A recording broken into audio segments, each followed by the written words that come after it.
A cold crevice opened up in the bones of my chest. Not a pain, not a wound, just a chasm as deep as the dark. A blue crack through which every freezing bladed wind could blow, until they made a song of marrow and loss. And the song was never ending. And the song was her last breath, leaving the green world forever. That is what I felt when my sister died. Miles away, beyond sight or reach of sound. But her death passed through me, on its way beyond the edge of sunlight all the same. A bottomless hole of ice blew through the center of my hot, bright heart. The last of my family, floating away from my outstretched hands, like a red leaf in autumn. I staggered to my knees at the moment of her murder, and I think there is some part of me that never got up again. There are blows the soul cannot take standing. Who was I without her? I could not even remember my own name. Even hers seemed to fade like fog. They tumbled down into that sudden frigid canyon inside me. What meaning could a name have when the family that gave it life had vanished from the face of the world? I had become alone. I had become loneliness. I was the sister of sorrow, for sorrow was all of me that remained living. She was the sister of courage, for courage was what had killed her. Courage and him. All I desired then was to rest, or to die with her. It was much the same to me. I sought forgetfulness with the fervor of a lover. I tried to sleep, to find in unconsciousness an end to the song of the sucking wind in my breast. But the cold song would not allow rest. It would not allow sleep. It would not allow forgetfulness. When I closed my eyes, I saw nothing of the oblivion I craved. I saw her. I saw us. Two girls, still children yet, playing on the banks of the rushing wide river that ran through the center of the woods. Past the treetops, we can see the spires of noble glass and ivory and marble towering like candles on a mage's table. On the riverbanks, we dance and sing as though we lived, just the two of us, in the primeval heart of a sacred forest. I tossed and turned, trying to escape the memory into blessed blackness, but it would not relent. My sister dances up ahead of me, fearless through the long grass. The wild white roses and glowing crimson blood thistle lick at her bare feet. She carries a crown of them in her hand as she leaps easily across the smooth stones in the shallows of the water. "Wait," I cry after her. "Wait for me. I'm only little. I can't catch you." And she does wait, laughing, beckoning me close. I crouch down next to her. I hear nothing of the sounds of the great city. I see nothing of its bustling shops and excitement.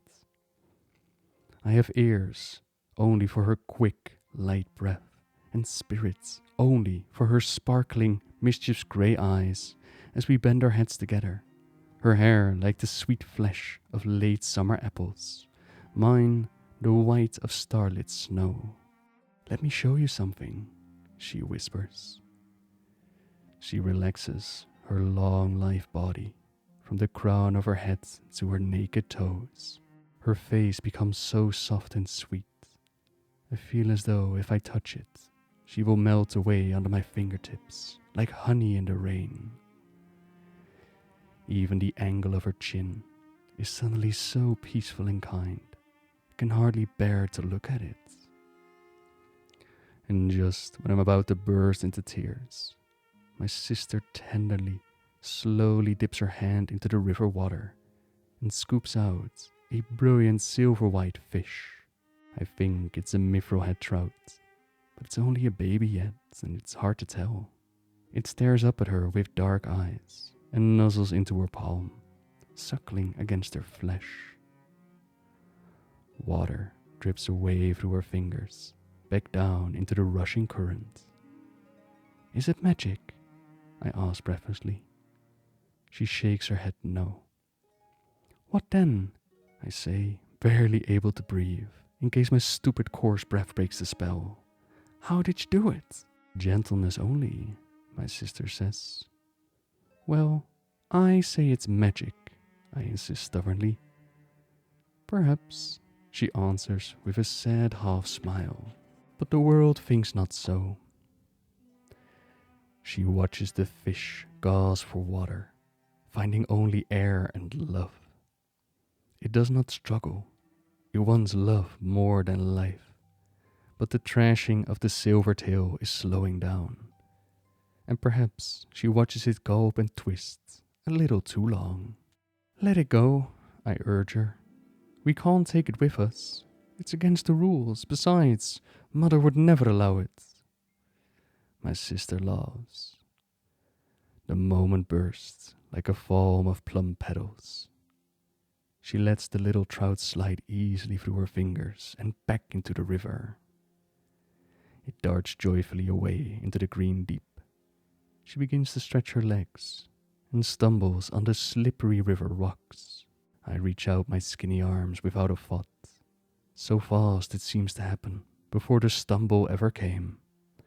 And I catch her, pulling her back from the churning river as I could not when we were grown. I was so far away when she slipped for the last time. My sister laughs again. She places the crown of wild white roses and glimmering blood thistle on my head and kisses my nose. And then she's gone again, running ahead into the brilliant pale sun. And I woke screaming, and she was still gone. And the river of our childhood games was a long dead scar through a shattered city, and the little trout and all his descendants had gulped and twisted their last on the desolate land. I gave up with the sunrise.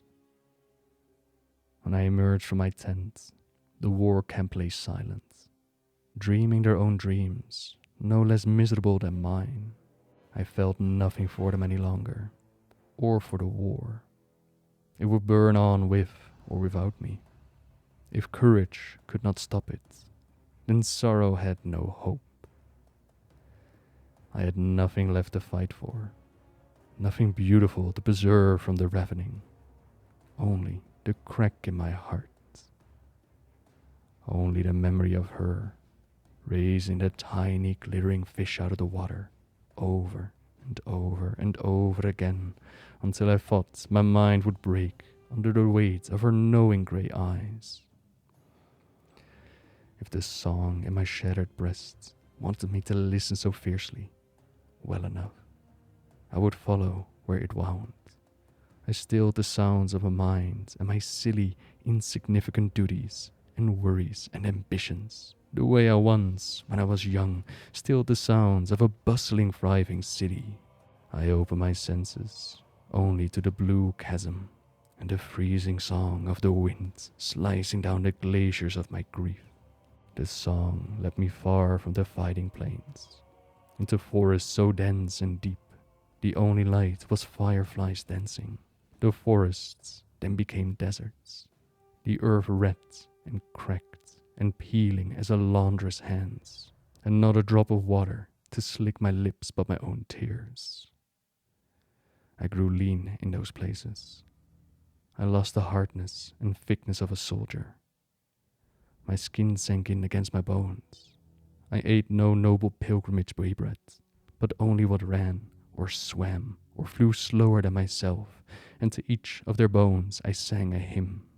When the desert broke itself on the banks of a vast river, I gorged myself on water until I was sick. When the current proved too furious, I hewed a raft from fallen boughs so as to cut no living limb. And when the river wisened to a stream, I kissed the silver wavelets in thanks for the company and put my knees to the great mountains. The trees changed from generous thick-leaved oaks to thin, misery-needle pines, whose first branches did not begin until they soared 10 feet off the ground. And then the pines disappeared too. Though it was summer yet, frost prickled the earth, and then snow, heavy and without forgiveness. Still, I listened to the hole my sister had carved in me, and I pressed on and up. Much as I wished it, I had not passed beyond the needs of flesh. I did as flesh must. When I found the gates of black glass, it was with the taste of a white bear in my mouth and the fur of black wolf on my back. I could go no further on. I could go no further up. Wind keened and bayed, not only through the blue chasm in me, but through glassy volcanic crags ringing a lonesome graveyard like a crown of night. Scattered tombstones and deep mausoleums rose up from the winter hardscrabble in twin curved rows, arcing out from a pair of statues in the center of that abandoned place. Elven women, sitting back to back on the ground, legs drawn up to their chest in grief. One was carved with long unkempt hair, tangled with stony ivy and chestnut burrs, her head sunk miserably in her elbows. Her left arm lay limp and listless on the snow. Her right arm rested on her frosted kneecaps, reaching hopelessly toward the west wing of graves. Short, neat curls framed the face of the other woman. She folded her arms thoughtfully across her knees and perched a deftly sculpted chin on her crossed wrists, staring towards the east wing with a resolute expression. Snow piled up between their granite fingers. In the folds of their chiseled crowns, their names were carved: acceptance and regret. No flowers or fruits decorated the monuments. No keepsakes rested against the doors to the crypts. No one had journeyed here to weep for a long, long time. At last, the song in my bones was silent. But for hours, nothing took its place save the slow, inevitable encroaching of ice, and my own blood beating in vain against the thick, tantalizing sleep of the cold. Finally, a voice rose out of the storm. A voice, and then a body, blue as death in the sky, wrapped in white silks that snapped like war flags in the wind. She opened her pale wings so wide, I could not see their end. Her bare blue toes did not touch the earth. A great hood shadowed her face, and beneath it she wore a blindfold of ivory linen. But for all that to hide it, her face was the twin of the statue, watching thoughtfully over the eastern tombs. "My child, why do you weep? It is not yet your time," the watcher said in an ice-wine voice. I was never a fool. I knew what she was at glance. Anyone who has fought in battle and seen her companions take terrible enough injuries had heard those tortured lips speak of the winged ones that stand between us and all that goes beyond. "You cannot even see me. How can you know?" "I am blinded, so that nothing can distract me from my service. I need no mortal eyes to smell the spark of life in you still flaming, dear sister Sorrow, or to hear your breath cry out in anguish, or to taste the salt of your tears thickening the air, and were I to touch you." The spirit healer swooped down toward me with unearthly swiftness and took my face in her azure hands. I gasped at the hiss of her cold skin against my warm body. What sight would tell me more of your sad tale than the pulse of your shattered heart, cracking your veins like river ice? You have the favor of Alomia. Now speak, as you have come so far to do. All those long steps across the plain and marsh and tundra, out of the oak and into the pine. I had planned my beautiful speech to whomever I found at the end of my pilgrimage. I would break their hearts with the perfection of my words, with the precision of my grief. I would make them live in my palm like the tiny mithril-head trouts, suckling wild against my hand for a taste of the love I had known. I would make them see every inch of my soul and the soul of my sister, feed every ounce of the injustice on their own backs until they held up their hands and cried, "No more, it is too much to bear." But in the end, in the embrace of the spirit healer, at the top of the world, hungry and exhausted and gasping for release, I forgot it all. My body crumpled from the crown of my head to my toes. I hung limp and gentle from her great heavy hands and cried like a child. I whispered the only lyric the song of the chasm ever had. I want my sister back. Alomia was still for a long while. Then slowly she wiped my tears with her blue fingers. "There, there," she said with infinite comfort. "Do not weep so.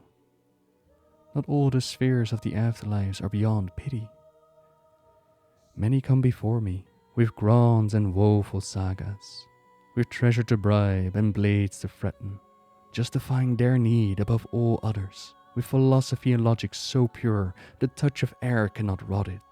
They received naught but my silence. Yet you bring none of this. No gifts, no weapons, no oratory. In fact, you bring nothing at all. Nothing but love and lust. I am moved, and when blind judgment is moved, all the doors of possibility shall open." Alomia drew back and laid her hand upon the mournful head of the statue of regret. A black door opened in her stone gown. "You seek your sister Courage," the watcher said. "Very well, go and find her." She held up a warning hand. "But know that it is folly, my child. Know that it would serve your poor heart best to let go of this pain and forget.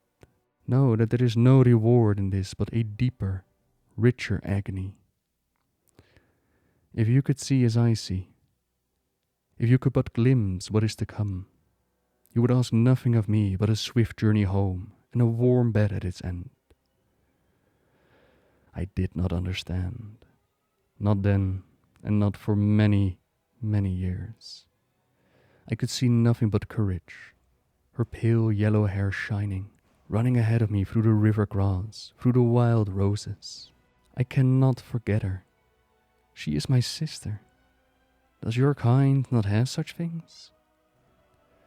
Alomia said nothing, but a milky diamond tear slipped down her strange blue cheek. She dropped her hand and moved aside. The shadowy door in the statue yawned down into nothing. I pulled my lynx cloak tight and moved toward it. "Bring me the soul of your sister, and I shall restore it to this ruined world.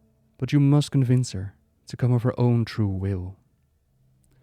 You may not touch her, not once, not for the smallest moment, or all you have suffered shall be for naught. Should so much as a single strand of your hair brush against her brow, she shall be lost forever, and you, sorrow, must return to the battles of the living, and trouble me no more until your time tolls at last. Do you understand?" I nodded. What a sweet kind of symmetry the spirit healer offered, as though it was a warning dire and dreadful. I'd spent half my life convincing my sister to do what I wanted. This would be no different. For the first time since a night of death spilled out my sister's blood on the fields of our home, I felt no worry, no pain, nothing but certainty. I stepped joyfully into the dark.